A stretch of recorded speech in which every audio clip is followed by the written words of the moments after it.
Alappuzha government dental ആശുപത്രിയിൽ ceiling അടർന്ന് രോഗിയുടെ ദേഹത്ത് വീണു. എക്സ്റേ റൂമിന് മുന്നിലെ ജി ബോർഡ് കൊണ്ട് നിർമ്മിച്ച സീലിംഗ് ആണ് തകർന്നു വീണത്. നേരത്തെ പഴയ കെട്ടിടത്തിൽ പ്രവർത്തിച്ചിരുന്ന ആശുപത്രി ഏതാനും മാസം മുൻപാണ് പുതിയ കെട്ടിടത്തിലേക്ക് മാറിയത്.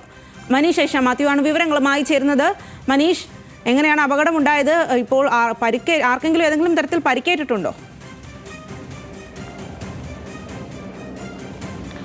സ്വാതി, ഇന്ന് രാവിലെയാണ് ദന്തൽ കോളേജിൽ ഈ എക്സ്റേ എടുക്കുന്നതിന് വേണ്ടി എത്തിയ ആ സ്ത്രീക്ക് ഇത്തരത്തിൽ പരിക്കേൽക്കുന്ന ഒരു സാഹചര്യം ഉണ്ടായത്. ഈ എക്സ്റേ എടുക്കുന്നതിന് വേണ്ടി എക്സ്റേ റൂമിന് മുൻവശത്തായി കാത്തു നിൽക്കുമ്പോഴാണ് സീലിംഗ് തകർന്നു വീഴുന്നത്. ഈ ജി ബോർഡ് കൊണ്ടുള്ള സീലിംഗ് 3 മാസം മുൻപ് മാത്രമാണ് സ്ഥാപിച്ചത്. ആ സീലിംഗ് ആണ് തകർന്നു വീണത്. തകർന്നു വീണതിനെ തുടർന്ന് ഇവരുടെ തലയ്ക്ക് പരിക്കേൽക്കുന്ന ഒരു സാഹചര്യം ഉണ്ടായിട്ടുണ്ട്. കഴിഞ്ഞ ഏതാനും മാസങ്ങൾക്ക് മുമ്പ് മാത്രമാണ് ഈ പുതിയ കെട്ടിടത്തിലേക്ക് ഈ ദന്തൽ കോളേജ് പ്രവർത്തനം മാറ്റിയത്. നേരത്തെ പഴയ കെട്ടിടത്തിലായിരുന്നു പ്രവർത്തിച്ചിരുന്നത്.